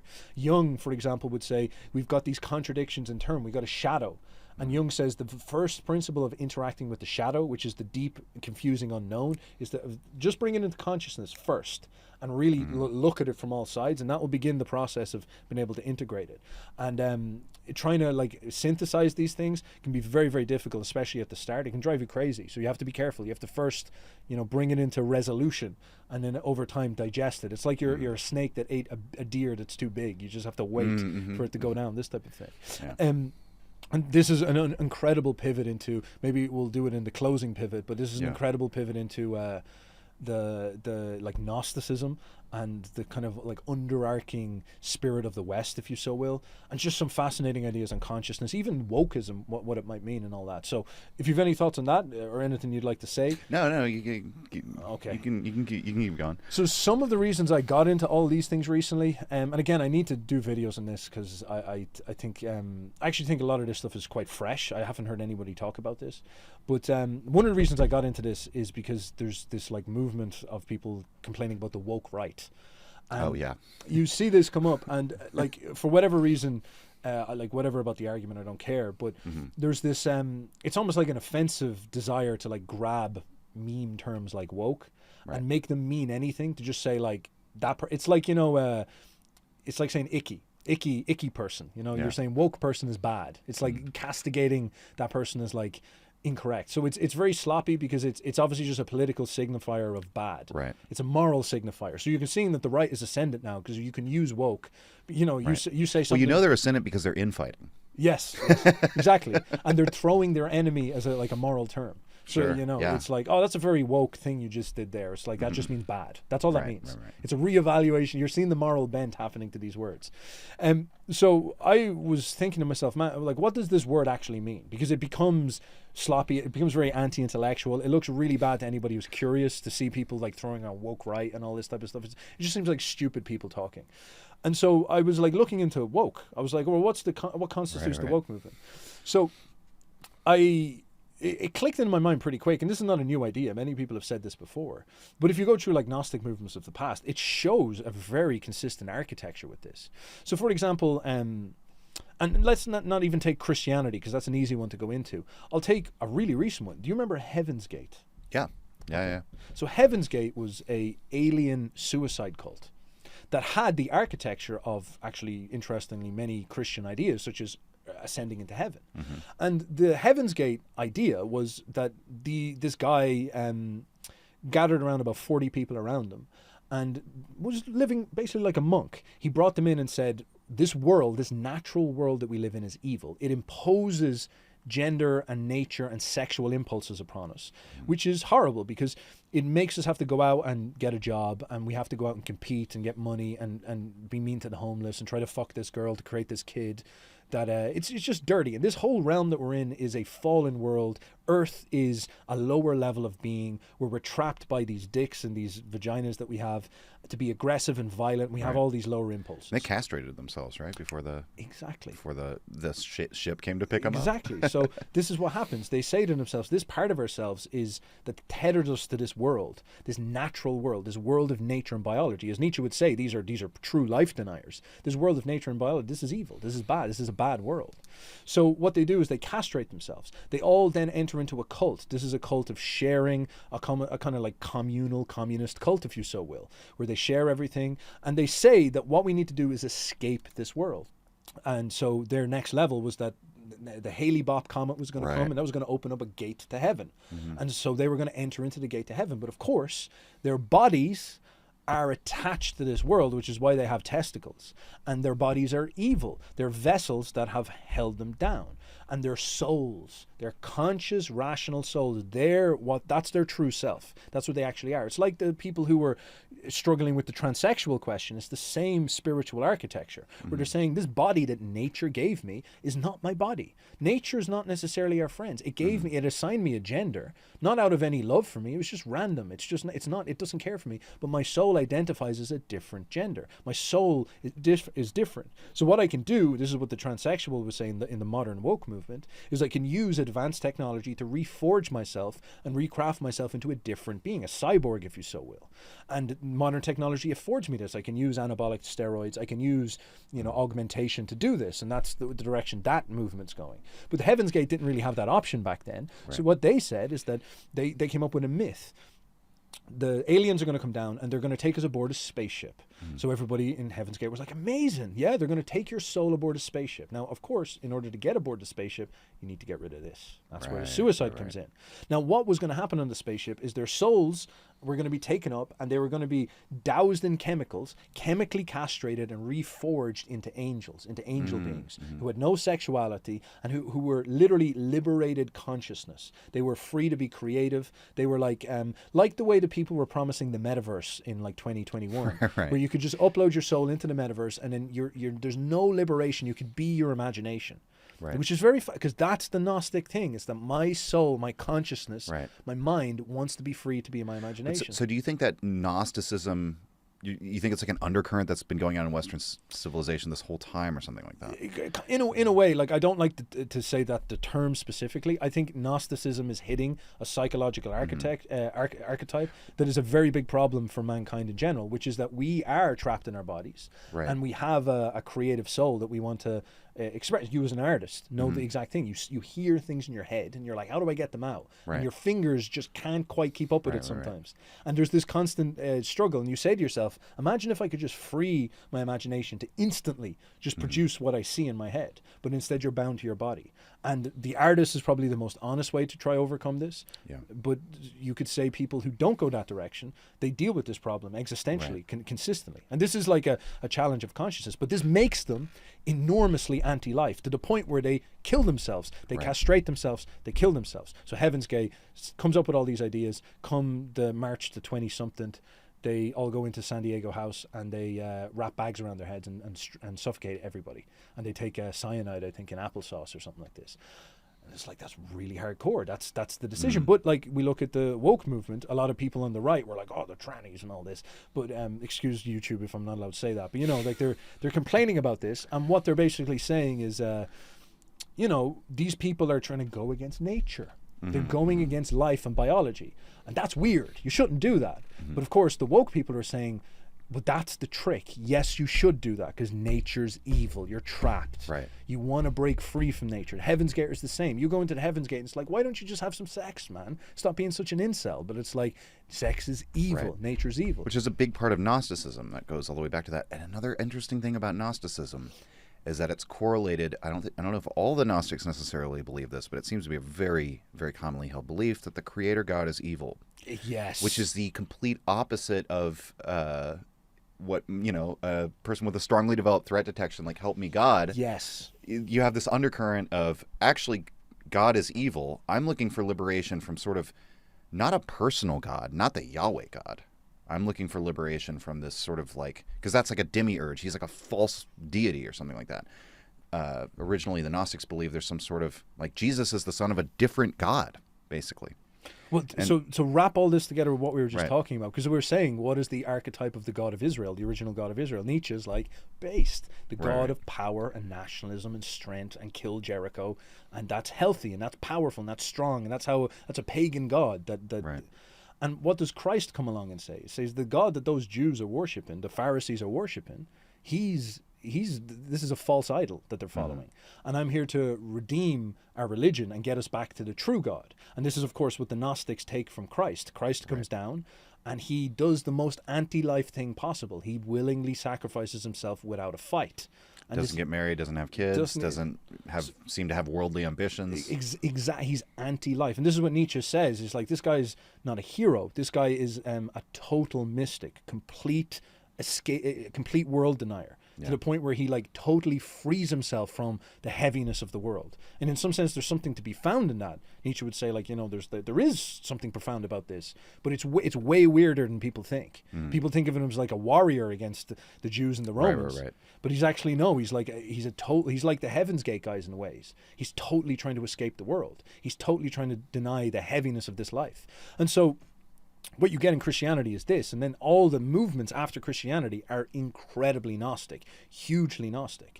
For example, the Nicene Creed, which is when the church was formalized. What's the first canon of the Nicene Creed? Oh, it's that I believe in one. What is it? What the first canon of the Nicene Creed says that if somebody is castrated by their own hand, they cannot be a part of the church. Whoa! That's the first. The first problem that the church dealt with. I was like thinking of the Nicene of the like the whatever formulation they come to for like the Trinity or whatever. Well, that's the thing. Is like you'd think that's what everyone remembers from that. You'd assume that's the most important thing. So that points to there's a real problem with people self-castrating at the time. The minutes of the meeting, the first thing they're like, all right, guys, we've got Constantine's like, all right, get them all together. Let's talk about this. Let's set up this church thing. And they're like, all right, guys, first problem. If the barbarians castrate a guy or he's castrated in a war, like that's fine. Let him be in the church. But if they do it themselves, there's way too much of this going on. We need to stop that. That's the first thing in the church. The foundation of the Christian church is the church is so the Catholic Church is operating like the Israeli God of threat detection that's creating an ideological life system that has to say to itself, we need to shut out Gnosticism, which is life denying. We need to shut out these woke Christians to form a true Christian church that can support life. So they come in and they say, no more of this Gnosticism, because what was happening? There was just crazy amounts of this going on. There's one guy's called the Walesians. They lived in like North Africa somewhere, and they were famous for castration. And the big thing about them is that they would just castrate random people. People would be like traveling, and they would run over the hills, grab them, and cut their balls off. Oh my God! If you visit, they'd have friends, and they'd be like, yeah, they send a letter, come over, it'll be good. And then you get over, and it'd be like in Fight Club. They'd hold you down the table, they'd castrate you. Oh yeah, exactly like Fight Club. Wow. And this stuff like this had to get all shut out. And of course, what's the philosophy underneath this? Like, these people would have philosophy. They're doing them a favor, you know? Exactly. The world is evil, sexuality is evil. Yeah. The Abelsians, who believed that Abel was like Christ, he was the true God. Oh, wow. They act like Abel. These people believed... And there were also Cainites, people who worshiped Cain, or who followed Cain, but for a different reason. It was because they thought he was the first one to know that the creator God was evil. That could be it. Yeah. I didn't know about these guys. Yeah. It's really obscure. I heard about it from Neil, Gnostic Informant. He was talking to somebody about it. Oh, so like all these Gnostic cults are so fascinating because you see this architecture. Like, what is the idea of the Abel? Well, all of us descend from Cain, therefore all life is evil. Oh, interesting. That's a different take. So Abel was the good guy. Right, and so right. they're like, well, Abel came from God and we killed him. So we're evil, and we killed Christ like Abel. It's the same archetype. Right. So this world is evil. So these guys wouldn't reproduce. They refuse to have sex. So they get married and they would not have sex. And what they do is they'd adopt children. They'd adopt a boy and a girl. And then when the boy and the girl would mature and the parents would die, the boy and the girl would get married, not have sex, and adopt more children. Oh, wow. And it was like a weird form of like reproduction, ideological reproduction. Same thing. They're trying to cut out life, get rid of life. They're anti-life. And the Catholic Church shut them down as well. The Cathars, another example. Cathars believed that basically the same thing. These are also known as Albigensians, right? Or maybe, I'm not they're too like, sure. They did a crusade against them, right? Oh yeah. Or basically wiped them out. The church destroyed them, yeah. Yeah. And like the architecture of their belief was the same thing. It's like sex is evil. They wouldn't eat any food that was conceived via sex. Fish, for example, lay eggs, so they're like fish don't have. They're like Kurt Cobain, fish have no feelings type thing. Right. And so they're like fish lay eggs, so that's a good way to reproduce. But animals, no cheese, no milk, no bread. No meat, because animals they get down. So not eating those. And this was a huge thing. This was like them denying. They said that the resurrection was fake. That in fact the evil demiurge in the church killed Jesus and used the cross as a humiliation ritual to say, we killed your... Whoa. They're saying God came down and tried to wake you up and say, go to the heaven's gate, escape this world. Right. And Jesus was like, escape this world. And so the demiurge comes in, pulls him apart, and then holds him up and says, if you try escape, this is what you're my livestock. If you try to escape, this is what happens. And this is like this constant architecture. And this is what I'm kind of pointing out, is that you look at the psychology of the woke, and that's what it is. That's what it's world denying. It's life denying. But it's interesting because you could also... There are people who would say, like just like what you were talking about with Elon Musk, like that he fits into that same mold. Exactly. So it's like, this is, again, a problem I see coming up on the right. Yeah, like I'm very much aligned with the right in many things. Like I think instincts are important. I think we must life affirm in many ways. And then, but this kind of shorthand for saying the woke are retarded and all this, it's like almost every scientist would be a Gnostic in a way. Because like, why would they say to themselves, I want to fix reality? Yeah. Like many artists would be the same. So there's this sort of like, you look at the world and you need to sort of see the flaws in the world if you need to fix it. And you need to say, like, the technologist is trying to redeem mankind from these problems. Like Elon Musk, probably not consciously, but is looking at this stuff and feeling this deep down, that there is massive problems with animal welfare. There is massive problems with the imposed restrictions we have on ourselves. Why can't we inject Neuralink in our brains and make ourselves superhuman? Why can't we use IVF to eugenically breed children? These type of things. Well, and that is a Gnostic escape from the heaviness of reality. Right. Well, or it's like, you could say in broad terms, it's progressive or something like that. Exactly. Yeah. But so maybe then, as like a final question or final consideration, what this makes a light bulb go off in my head in terms of maybe the through line through this sort of dilemma, that it's anti-natural, you could say, but maybe another way to look at it is that nature is always overcoming itself. And I mean, what is, Nietzsche says, I write a philosophy of the future. I'm aimed at the overman. One way you could translate overman might be transhuman. And Now, some people will ask me, did Nietzsche literally mean transhumanism in the way that people are talking about it now? And I don't think he literally meant becoming a cyborg is the overman. Yeah. But you might say that idea of like, okay, why do I need to be bound by, things that I've just inherited from nature that was a blind, accidental process in many ways? Now that I have the ability, once again, to sort of like compare and contrast and like do, perhaps gene editing or change my gender or, augment my brain or something like that. Why shouldn't I use that, ability? The only thing that I could think that would be like the rub in that would be, and this is actually something Alan Watts said, where he was invited to a conference on, I guess it would be like eugenics. He didn't really describe it in those terms, but they were saying, like, basically, like, what if we could, breed any kind of human being that you would want? And Alan Watts said that his answer to them was, how will those of us who are, like, genetically, like, basically normies make the determination of what, like, a superhuman would look like? We're doing it from our own valuations here and now, which could be based on all the sorts of, like, intellectual, moral baggage that we've been talking about, or closed-mindedness, or any number of things. And so if we acknowledge that, though, then the question becomes, like, how do we get our values right? But it doesn't become, but the issue is not, like, do we go natural or anti-natural? Because it's almost like an inevitability that what is natural, I mean, Nietzsche, you could even argue Nietzsche collapses that whole distinction and says there is no difference between man and nature. Like, everything that we create that's man-made, we're still a natural thing. And so, given that, it seems like we might not have a choice. And that is, I think, why people ask, I'm sure you get these comments all the time too, so often, like, what does Nietzsche think about AI? What does he think about transhumanism? It's because there's a sense of, like, inevitability to it. Like, whether you like it or not, this is the direction that things are going. Which to me says, from a certain angle, maybe that's natural. Maybe that's nature overcoming itself and man becoming something else. And then the real question becomes, it kind of centers us back to the same question we started with, which I don't think we'll answer today, because I don't think it's answerable within 2 hours or whatever, is what will those values be and how do we, like, determine them? Can you, like, force values on society, these things?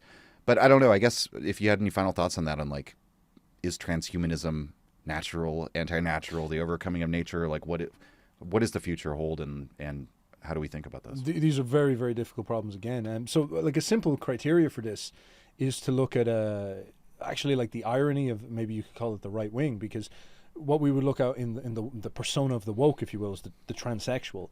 And you would say, oh, that person, they're completely fake. They take this Gnostic idea that they have an imaginative soul, and they go to war with their own body to fit this ideal inside of their mind. And they use steroids and they use surgeries in order to do this. But then you come across, like, a right-wing chud bodybuilder, and they use steroids too. You go to any Zoomer now, and the amount of steroid use is, like, absolutely out of this world. That one guy who's, like, replacing his blood, and, like, what is his name? Is it?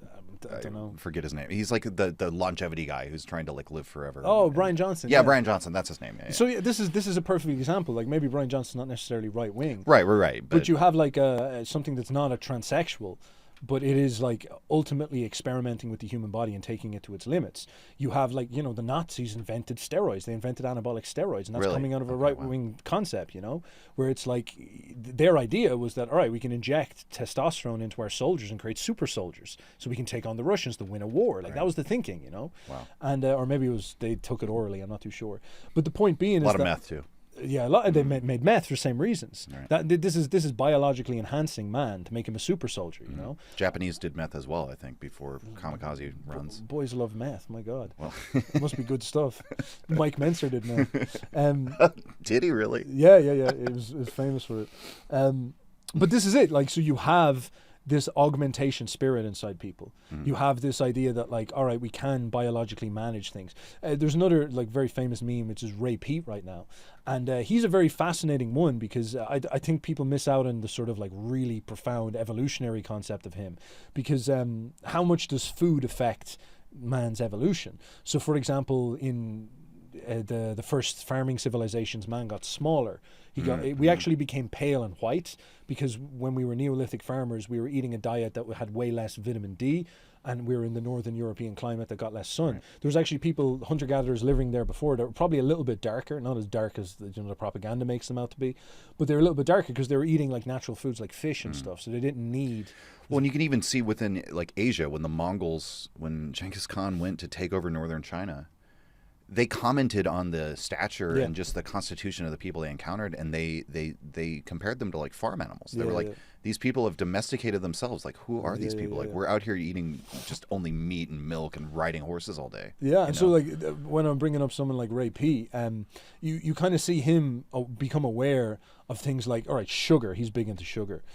We've now got like processed sugar, which sounds strange, but that is like the body's most preferred fuel source combined with industrialized meat production.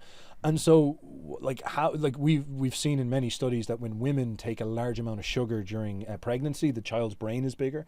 We're starting to hit like limits on the capacity for us to produce. So he's pro sugar. Bray Pete is huge into sugar. Wow. Okay. Because sugar, the reason why sugar tastes nice is because it's the basic thing. So, like, could you say to yourself, now that we can get like powdered sugar, we could carry around like a whole day's worth of calories for our brain and like something this big. Coca-Cola, you know, like you could just load up super sugar drinks, and you know, obviously there's downsides to this. There could be vitamin problems, and you know, you need to be very, very metabolically healthy. But generally speaking, is there ways now with industrialization that we can begin to break free from biological limits, such as not having enough food before? Like, we're now taller than the great Indo-Europeans of the past. We're bigger because we have just a higher quantity of protein and foods. Or you even look at within the same ethnic group, North Koreans versus South Koreans. Yeah, they're on average like a foot shorter in North Korea. That's crazy. Because of the deficiency that they've had. I think it's changed a little bit like in the last 10, 20 years. It's amazing the rate at which these things can change, because when was that country divided? The 50s, you know? Yeah. And then within a couple generations, you have this like vast difference in height. So these are all examples of like industry, technology, anabolic steroids influencing the shape and size and type of man. We add into this like really crazy stuff like Neuralink, what the phone is doing to us, these type of things. These are all augmentations. And is that going to be like what we're going to see happen? Is people are simply going to get the ability to idealize themselves, and every individual, this is actually a kind of prophecy of individualism. Every individual is going to be responsible for this. What happens when we get really hardcore IVF capacity? Not even IVF. We get the ability to really do genetic engineering with like CRISPR, or maybe even like embryo selection. What happens when you can take a clump of your skin cells, split it up into 2,000 embryos, fertilize them with your girlfriend's, you know, and then the two yous make babies in this like giant platter, and each one can be synthesized by AI, and you can look and be like, this guy's going to be 6 foot, this guy's going to be 5 foot, he's going to be blonde, he's going to be red haired, he's going to be 120 IQ, he's going to be 25, he's going to get cancer. What do you do then when you can actually heavily select this stuff? And this is going to become a bigger and bigger deal. As I said, Elon Musk, a lot of his kids are IVF. Or think about the people who now are using. See, this is kind of what I was thinking with. If it's inevitable that this is the direction we're going, and then the question is values, there are people now who are like using ChatGPT to do their thinking. And it's like imagine when that can just be in your brain. And you can just be like, Grok, is this true? This can be when you're conscience. Just walking. Yeah, that like, it's new voice in your head. My God. Yeah, and so that's the thing is like, there's an outcome of this that could actually be quite beautiful. Transcendence of human limitation. There's another outcome that could like really accelerate the last man in a way that I don't think we can even conceive. Oh yeah. That's like it really does come down to that, is that we have an unbelievable problem because the mass herd of people, if you so will, are not conscious of this stuff, don't want to be conscious of this stuff, and then all of these like tides of forces are coming, which is going to They're just going to be like swept along by it, basically. It seems like it, unless we're going to go around blowing up data centers and go Ted Kaczynski mode. And like, apology, I don't say we should do that, please, for Keegan's sake here on YouTube. But like pointing out that like the Luddites would be the only other possible response, and and Kaczynski says if we were to do that, billions would die. We literally cannot support the population without industrial modern technology. So that's one of the strongest points, is that he's completely honest that what he's calling for is billions of deaths. Because he thinks the inevitability is like the enslavement of mankind, and that it will still be better to take all of that evil, if you will, to return us to a natural state or something like that. Yeah. And that, to me, I'm like, regardless of whether you think it's a good idea, it's not going to happen. I don't see it happening. Yeah, and this is it. So if that doesn't happen, that's the side thing. You have the question. It's a very Jungian idea, where technology technology does empower a democratic version of individualism. Like, think of just even the trends in media. Me and you right now are like doing a podcast show. We would have been gatekept by like the media 60 years ago, but we just don't have that anymore. Because it actually does seem like the will of technology is towards respecting the individual soul to some extent. Maybe it drowns the soul out, but it seems even with like everybody complained about AI. I was never mad against AI because I just knew that machines would never photocopy the human soul. And that like AI will just create more slop, which will annoy the internet. But fundamentally, your voice will stand out when push comes to shove. Like ultimately people want people, and you're probably going to be generally smarter in ways that AI can't do for like probably forever, that type of thing. And AI art, for example, all that stuff is beginning to stall because there's like capacity generation problems, and it can never cross the uncanny valley. And ultimately the people who stand out still are like good artists and good storytellers and all this, and I don't think that will change. And it's kind of pointing that idea that these things generate big enhancements, and just as they're about to become Skynet, it seems they just hit this natural boundary that they can't overcome, and we come in with it. So perhaps this is the thing, is that like the pressure being put on man now is almost like an advanced form of Christianity, where we're going to have to go more than just believing in Christ. We're going to have to become morally conscious ourselves. We're going to have to take on the Christ responsibility. And if we're going to get all this power to generate large amounts of like as I said, eugenic capacities with genetics now at some point, and the media capacities that we have, and even weapons like drones. This is like, think of war. You go to Ukraine. What is happening in Ukraine? Guys can go into their garage in Ukraine, pull out a Fanta bottle, fill it full of nuts and bolts, and tie it to a drone and like kill 15 guys. Yeah. It's like it's becoming actually weirdly more low-tech individualism in some sense. Is the direction things seem to be going. So it seems like the value thing is getting forced in the hands of people, and I guess I would look at someone like Jung, where it's like, all right, you have to take on the responsibility of consciousness if you want to wield this well. And I'm not sure that bodes well, because the mob is not very good at that. And so we actually might be in more trouble than we think. But I don't know. I agree. I don't have the answers. I guess we'll wrap it up soon, but I'm not sure. Yeah. I think we'll wrap it up there. Is that philosophy always comes back to that, doesn't it? It comes back to the individual using his reason, and that's why so many philosophers look out into the world and kind of sigh mournfully about the situation. That's it. Well, so you've mentioned some videos you're working on in the future. I'm very excited about that, given the taste that we've had of some of those topics. Is there anything else you're working on, or just anything? We haven't really talked about it. How have you found Austin? Oh, amazing. I really like America has energy, man. You come over here and the feeling of this place. Europe has this problem right now with slowness, and there's like this clunkiness. The contrast is Europe is deep with culture. America is more shallow with that. But Europe is like slow and more stodgy and lacking like that sort of youthful energy. You come over to America and it's like you can go shoot weapons, you can drive a car very fast, you can get have you done anything like that? Oh yeah, I've done all those. Done all those? You go here and there's like, what did you shoot? The AR-15. Oh, nice. Yeah, Okay. So it's just like like the idea of an automatic weapon. We're in Austin, but we're still in Texas, brother. Yeah, Everybody's got a gun here. Yeah, exactly. There's a guy at the range with just like a belt machine gun, and he was just sitting there. Wow, that's just like, I'm like, what the hell? Yeah, it's like nowhere else in the world. Oh, like crazy to me. Like in Ireland, you struggle to even get like a shotgun, you know, right? Kind of thing. But there's that going on. Obviously, like you're just seeing skyscrapers, enormous stuff happening, and obviously in Austin there's a big scene. I didn't even realize Austin was that big of a deal, but it's like. Musk is here, Rogan's here, all this type of stuff. So I'm maybe a little bit naive Irishman coming over, but I really enjoying it so far. I think, it's like the way I describe it is energy. Nice. Energy is flowing. So this is good stuff. Well, thank you for visiting. It's been Not great, at all. man. Thank you for having me, man. Dude, for sure. We'll do it again. Hopefully, I will make it over to Ireland sometime. I'll take you out for a Guinness. Oh wow. Yeah. Do y'all really drink those? Oh man, like bucket loads. Okay. Because the Australians, like, we don't drink Fosters.